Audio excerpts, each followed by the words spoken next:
Hello மக்களே, எல்லாருக்கும் வணக்கம். இன்றைக்கி என்ன பார்க்க போகிறோம்னா, பேட்ஸுக்கு வரக்கூடிய ஐ டிசீஸை பற்றி தான் பார்க்க போகிறோம். என்னென்னா, கண் வந்து ரெட்டிஸாக இருக்கும், அப்படி இல்லைனா அப்படியே பொங்கி கண்லாம் க்ளோஸ் ஆகி இந்த வெயில் நேரத்துக்கு ரொம்ப சேஞ்சஸாக இருக்கும்.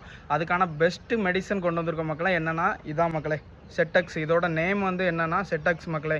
இது எல்லா veterinary medical, normal human medical எல்லாத்துலேயுமே கிடைக்கும். நல்லா பெஸ்ட்டான ரிசல்ட் கொடுக்கக்கூடிய மருந்து மக்களே. 1 டேயில் க்யூர் ஆயிரும். எல்லாம் 2-3 டேஸ் ஆகும். 1 டே இல்லைனா நெக்ஸ்ட் டே வந்து க்யூர் ஆயிரும். நான் ரொம்பவே பெஸ்ட்டாக இருந்த மெடிசன்னா இதுதான் எனக்கு தெரிஞ்சு. பர்சனலாகவே எனக்கு ரொம்ப பிடிச்சிருக்கு இந்த மெடிசனை. நல்லா க்ளோஸ்அப்பில் காட்டுறேன், நீங்கள் பார்த்துக்கோங்க. இதுதான் அந்த மெடிசன். செட்டக்ஸ் நேமு மறுபடியும் சொல்கிறேன், நோட் பண்ணிக்கோங்க. அதே மாதிரி மக்களே, நம்ம வாட்ஸ்அப் குரூப்பில் ஜாயின்ட் ஆகாதவங்க எல்லாருமே ஜாயின்ட் ஆகிக்கோங்க. நம்மளோட சேல்ஸ் அப்டேட் எல்லாமே நம்ம குரூப்பில் தான் அப்லோட் பண்ணிகிட்ருக்கோம். ஸோ எல்லோரும் ஜாயின்ட் ஆகிக்கோங்க. அதே மாதிரி நம்மளை வந்து ஃபாலோ பண்ணுங்கள் மக்களே. நிறைய பேர் ஃபாலோ பண்ணாமல் வீடியோ பார்த்துட்ருக்கீங்க. அடுத்தடுத்த மெடிசன் அப்டேட் வந்து நிறைய போட்டுட்ருக்கோம். ஸோ ஃபாலோ பண்ணிங்கன்னா ரொம்பவே பெஸ்ட்டாக இருக்கும். சப்போர்ட் பண்ணுங்கள் மக்களே. தேங்க்யூ.